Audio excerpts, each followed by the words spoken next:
भाई लोग नमस्कार।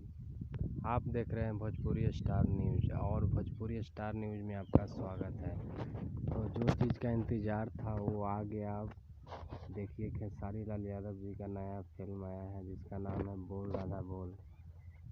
बोल राधा बोल जो उसमें है वो है मेघाश्री और बहुत ही अच्छा सॉन्ग भी है इसमें और बहुत मस्त ही मूवी है जिसका फर्स्ट लुक जारी हुआ है।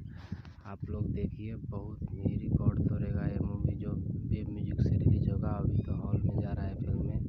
बहुत मस्त ही सॉन्ग है भाई लोग, आप लोग देखना ना भूले। बोल राधा बोल जो एक बहुत ही पारिवारिक सॉन्ग है और जिसमें जो लड़की काम की है वह है मेघाश्री, जो बहुत ही मस्त एक्टरनी है और बहुत ही अच्छा डांस भी करती है। बहुत अच्छा ही उसका लुक भी है और आप लोग देखिए मूवी जाके, बहुत ही मस्त। इस फिल्म में खेसारी लाल यादव जी कृष्ण जी का रोल लिए हैं। देखिए कितना मस्त लुक है और आप लोग जाइए।